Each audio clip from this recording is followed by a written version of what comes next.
Good morning विद्यार्थी मित्रों। कक्षा 12 विषय भूगोल पाठ 9 प्राकृतिक संसाधन। पिछले वीडियो में हम लोगों ने पशु संसाधन में डेयरी उद्योग और समस्या के बारे में देखा। इस वीडियो में हम लोग निराकरण और मानव संसाधन के बारे में जानकारी प्राप्त करेंगे। निराकरण पहला टॉपिक है, सरकार द्वारा पशुपालन को विशेष प्रोत्साहन देना चाहिए जिससे जो पशुपालकों को तकलीफ हो रही है वो कम की जा सके और लोग पशुपालन की तरफ आकर्षित हो सके। दूसरा है, पशुपालन के लिए निश्चित क्षेत्र घोषित करने चाहिए जिसकी वजह से क्या है, पशु वहाँ पर मुक्त रूप से घास चारा ग्रहण कर सके और मुक्त घूम सके। इसके लिए कुछ क्षेत्र निश्चित घोषित करने चाहिए जो सिर्फ पशुओं के लिए ही हो। तीसरा है, पशुओं के खरीदने के लिए तथा पालन करने के लिए तबेले अथवा गौशालाओं का निर्माण के लिए आर्थिक सहायता देनी चाहिए। अगर सरकार इन्हें मदद करेगी तो गौशाला और तबेलों की संख्या बढ़ सकेगी जिससे इन पशुओं से संबंधित जो उद्योग है उनका भी विकास हो सकेगा। चौथा है, पशु संपत्ति आधारित उद्योगों में टैक्स जिसे हम लोग आयकर कहते हैं उसमें विशेष छूट तथा कम दर में कर्ज की सुविधा देनी चाहिए जिससे वो लोग पशुओं को अच्छा भोजन ग्रहण करवा सके, यानी जो घास चारा है वो उन्हें अच्छा प्राप्त करवा सके। इसके अलावा उन्हें चिकित्सा भी प्रदान कर सके और वैज्ञानिक ढंग से इनका पालन पोषण कर सके जिससे कि इनसे संबंधित जैसा मैंने आपको बताया था कि उद्योगों में वृद्धि हो सके। हमारा आखिरी टॉपिक है मानव संसाधन।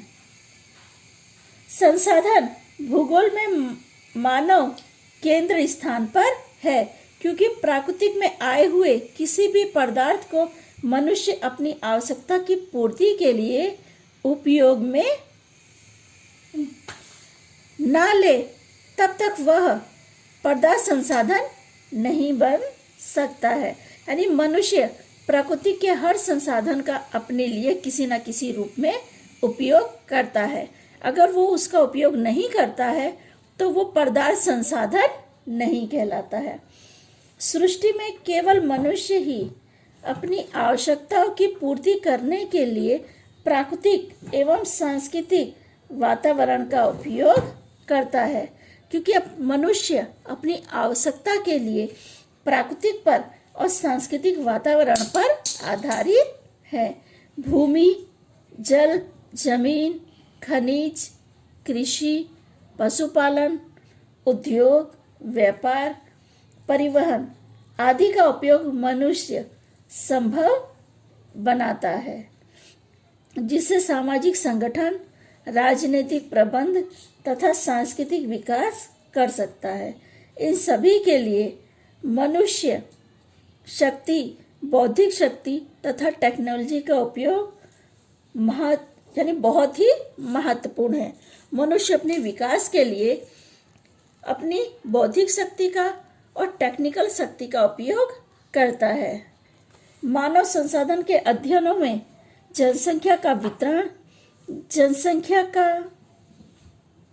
विवरण को असर करने वाले प्राकृतिक और सांस्कृतिक परिबल, आवास योग, प्रादेशिक जनसंख्या घनत्व, स्त्री पुरुष अनुपात, उम्र समूह, व्यवसायिक समूह, भाषा समूह, धर्म समूह आदि का अध्ययन किया जाता है। मानव संसाधन की समस्याएं अनेक हैं जिसमें सबसे अधिक तथा सबसे कम जनसंख्या घनत्व की समस्या है। हम देखते हैं किसी किसी क्षेत्र में जनसंख्या काफी घनी है तो किसी किसी क्षेत्र में जनसंख्या कम है। तो जहाँ पर जनसंख्या घनी है वहाँ पर हर संसाधन आसानी से नहीं मिल पाता है और जहाँ पे जनसंख्या घनत्व कम है वहाँ आसानी से हर साधन व्यक्ति को प्राप्त होता है।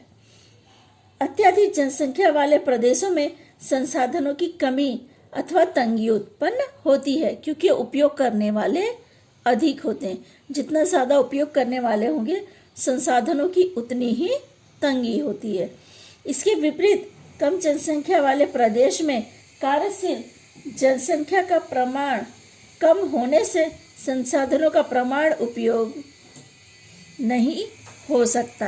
यानी कहने का अर्थ है कि जहाँ पर जनसंख्या अधिक है वहाँ संसाधन अधिक उपयोग होते हैं, और जहाँ पे जनसंख्या कम है वहाँ संसाधन कम उपयोग होते हैं। तो वहाँ पर आसानी से लोगों को संसाधन प्राप्त हो सकते हैं।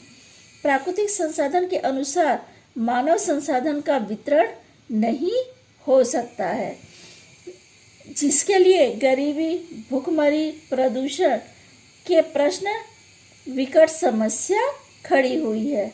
मानव संसाधन की सबसे बड़ी समस्या जनसंख्या विस्फोट है। आज हम देख रहे हैं कि जनसंख्या तेजी से बढ़ती जाती है। जैसे जैसे जनसंख्या बढ़ रही है, सामान की मांग भी उसी तरह से बढ़ती जाती है। तो जहाँ पे जनसंख्या अधिक है वहाँ सामग्री भी अधिक लगती है, जिसके परिणाम स्वरूप प्राकृतिक संसाधन का उपयोग बढ़ रहा है। जनसंख्या नियंत्रण हो ऐसे प्रयत्न करने चाहिए। इस संदर्भ में व्यापक वैश्विक समझदारी रखने से अंतर्राष्ट्रीय समस्या का निराकरण हो सकता है।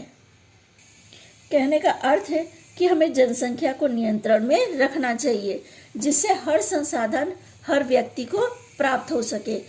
जनसंख्या बढ़ने से प्राकृतिक संसाधन की मांग भी उतनी बढ़ती जा रही है, जिसकी वजह से कई क्षेत्रों में संसाधन पूर्ति रूप से प्राप्त नहीं होता।